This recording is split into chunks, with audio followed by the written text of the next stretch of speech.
Alors exceptionnellement, pour cette partie 2 des travaux pratiques RDS, normalement tout le monde a dû suivre, du coup on va reprendre exactement là où on en était, c'est-à-dire dans la session de l'instance EC2, dans laquelle on s'est connecté grâce à MySQL pour piloter la base de données. Donc là l'objectif va être très simple, insérer des données, requêter la table, supprimer la table, pour s'assurer qu'on a bien un environnement fonctionnel, puisque c'est ce que nous a demandé l'équipe d'administration de base de données pour resetter la configuration. Et du coup derrière on va aussi supprimer l'environnement une fois qu'on aura terminé les tests. Voilà, donc on se retrouve tout de suite de l'autre côté. Ok, donc nous voici de nouveau connectés à notre instance EC2 et toujours avec le client MySQL connecté à la base de données Udemy BDD. Alors l'objectif, conformément à ce que nous a demandé l'équipe d'administration des bases de données, c'est que avant de valider l'instance, c'est-à-dire avant qu'ils commencent à s'amuser, ils veulent qu'on importe une base qu'ils nous ont donnée, qui est un fichier .sql. Et donc on va être obligé de remplir cette mission. Alors comment on va faire? On s'est creusé un peu la tête, puis on s'est dit, tiens, on va le mettre dans S3, et on va prendre le compartiment, on va le rendre public en lecture pour ce fichier. Donc ça, normalement, si vous suivez les travaux pratiques 1 du S3, vous savez faire. Alors, vous prenez le fichier SQL, je vais vous le mettre dans les ressources. Donc si vous avez envie de vous amuser, vous mettez pause, vous téléchargez le fichier, vous créez un compartiment S3 et vous faites en sorte que la lecture soit autorisée pour tout le monde sur ce fichier SQL. Alors maintenant, comment je vais faire? Alors ici, je suis connecté à ma console MySQL, mais je ne sais pas véritablement comment je vais pouvoir exécuter mon ordre dans cette console si je ne sais pas où est le fichier, parce que là j'ai pas accès au système de fichiers en l'état.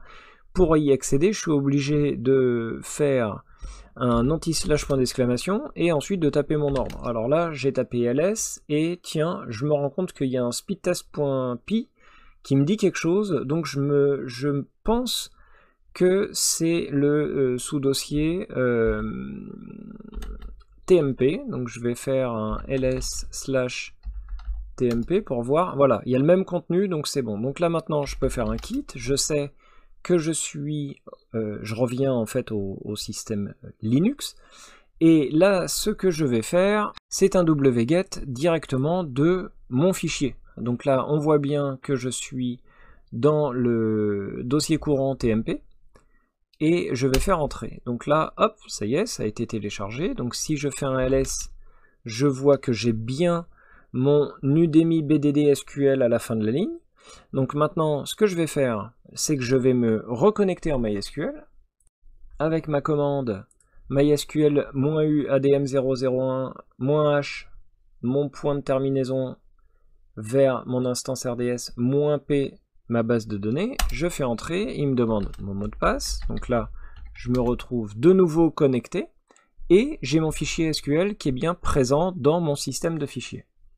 Alors pour la petite histoire, quand on est sur une console MySQL, pour exécuter un ordre, on fait anti-slash point d'interrogation, et là c'est comme si on était repassé sous Linux, donc du coup on peut taper clear et on se retrouve tout en haut. Pareil, si on veut faire un anti-slash point d'exclamation ls/tmp, et hop, on voit le ls/tmp, donc on voit bien notre fichier udemy bdd.sql qui se retrouve disponible à cet emplacement. Alors, on va utiliser tout simplement le source udemy bdd.sql, puisque normalement on l'a téléchargé dans le chemin d'accès, mais comme il ne le trouve pas, on a une erreur 2. Donc ce qu'on peut faire quand c'est ce genre de choses, c'est lui donner le chemin relatif, le chemin complet, et voilà, on a l'exécution directe de la requête qui a permis d'importer une centaine de lignes directement dans notre base de données. Alors, pour vérifier, on va demander à la base de données de nous montrer ces tables, point virgule, et on voit qu'une nouvelle table est née et qu'elle s'appelle user underscore details. Alors on va tout simplement faire un select étoile from user underscore details, point virgule toujours quand on exécute un ordre en MySQL, et voilà. On se retrouve donc avec l'intégralité des utilisateurs qui ont été importés de l'ancienne base de données de production qui a permis cet import, et là on a rempli le rôle de nos administrateurs de base de données qui disaient bon, AWS on veut bien essayer, mais par contre d'abord vous montez l'instance avec tous les paramètres qu'on vous a demandé et vous importez la table, et puis si vous arrivez à faire un select dessus, à ce moment-là on jettera un coup d'œil. Et bien voilà, on a rempli le pari. Maintenant, l'objectif, c'est de sortir proprement de l'instance et de repasser dans la console pour aller nettoyer rapidement dans le menu d'instance EDS et dans le VPC tous les éléments qui ont été créés par l'installation de cette instance, pour qu'on soit sûr de jeter un petit coup d'œil dans la facturation pour être sûr qu'on est bien toujours à 0 € de dépenses. Alors très rapidement, on retourne devant notre console RDS, on va valider rapidement. On a vu qu'il y avait un groupe de sous-réseau qui était apparu. Les groupes de paramètres ne sont pas à modifier puisque ce sont ceux qui permettent de provisionner l'instance. La base de données, donc on va pouvoir la supprimer. Donc on va cliquer ici, on va supprimer. Alors, créer un instantané final, non. Donc l'objectif c'est on décoche. Je reconnais qu'au moment de la suppression de l'instance, les sauvegardes automatiques, y compris les instantanés système et récupération à un moment donné, ne seront plus disponibles, tout simplement puisque déjà nous on n'en a pas fait, mais en plus ça n'est pas l'objectif. Cette fonction sert pour ceux qui sont en production, qui terminent des projets, qui finissent des développements, et pour ne pas tout perdre, on a l'instantané final qui va clôturer la problématique de perte. C'est-à-dire que bon, je sais que le reste peut être effacé, au moins ce dernier snapshot me permettra de restaurer ma base de données dans son dernier état. Voilà, c'est juste une sécurité. Alors, une fois qu'on va lancer la suppression, vous voyez ici le process de suppression va durer quasiment autant de temps que le provisionnement, donc il y a plusieurs minutes à attendre. Par conséquent, le groupe de sous-réseau ne pourra pas être supprimé tant que la suppression ne sera pas terminée. Donc ce qu'on va faire, c'est on va faire un petit saut dans notre VPC. Dans notre VPC, on va aller dans nos groupes de sécurité, et ici, on va pouvoir supprimer notre wizard numéro 1.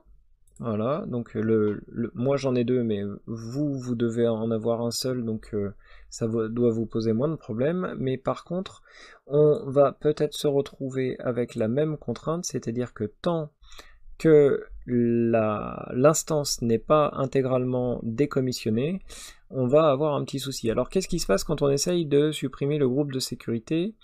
Il nous dit que en fait il est associé à une interface réseau. Alors ces interfaces réseau sont des ENI. Les ENI sont des cartes réseau qui permettent en fait la distribution du flux réseau en direction des instances vers la bonne instance. Ça permet de mettre en connexion physique plusieurs instances, et ensuite le load balancer pourra intervenir pour dire bon bah aujourd'hui on envoie la charge par exemple primaire, secondaire, si on est dans le cas d'une instance de base de données répliquée, donc les bases de données standby, où on a une instance principale et une instance de secours. Et les interfaces ENI permettent donc d'avoir une seule entrée pour les requêtes clients, mais d'avoir plusieurs points physiques de destination qui seront utilisés par les services de haute disponibilité, de tolérance à la panne, etc. Donc pareil, normalement, cette ENI, on devrait être embêté tant que le décommissionnement n'a pas eu lieu. Donc voilà, erreur de suppression. Non, êtes-vous sûr? Voilà, c'est juste une... Alors oui, on va confirmer. Et là, on ne peut pas, puisqu'elle n'existe pas. Pourquoi? Parce qu'elle était automatiquement supprimée lors du décommissionnement. Voilà, bah en fait, vu que cette interface, si on la laisse, elle risque de générer des frais, il était important pour moi de vous alerter sur le fait de supprimer impérativement ces... alors là, je cherche les... Oui, puisque je suis passé dans EC2, voilà, je cherche les groupes de sécurité, et j'avais même pas vu que j'avais switché. Donc là, si je reviens et que je veux supprimer mes groupes de sécurité, vu que l'interface ENI n'existe plus, je n'ai plus de limite, je n'ai plus de blocage, et si je retourne dans mon service RDS, et que je retourne dans mon instance, la suppression est toujours en cours, et donc mon groupe de sous-réseau pourra être supprimé lorsque ce sera terminé. Non, même pas. Donc là, j'ai réussi à le supprimer dans mon tableau de bord. Voilà. Ah oui, j'ai réussi à le supprimer parce qu'elle a disparu pile au même moment. Voilà, les instances. Voilà, donc là, maintenant, on va faire le test de la facturation. Alors ici, 14,40 €, vous vous dites, ah, mais comment ça, 14,40 €? Non, en fait, c'est tout simplement, puisque vous vous souvenez, j'ai enregistré un domaine. Donc j'ai une facture registrar, puisque AWS est registrar officiel, et j'ai 2,40 $ de taxes. Mais sinon, voilà, rassurez-vous, tous les autres services sont à 0. Alors ici, il affiche une estimation, une prévision, puisqu'il se dit que le mois dernier j'ai dépensé 0, ce mois-ci j'ai dépensé 14, donc il pense que le mois prochain je risque de dépenser un petit peu plus. Voilà, qu'est-ce que je voulais vous dire? Bah, c'est tout. On a terminé cette seconde session RDS, on a réussi à atteindre notre objectif de transmettre l'instance en test à nos équipes des administrateurs de bases de données. Non, plus simplement, nous, on a réussi nos travaux pratiques, on a bien supprimé les instances et on a la garantie qu'on n'a aucun service qui va nous générer de facturation. Donc pour ceux qui peuvent nous suivre, on va passer au résumé du service RDS. Et puis pour ceux qui n'ont pas le temps, eh bien comme d'habitude, on vous retrouve un petit peu plus tard. On vous dit à très bientôt.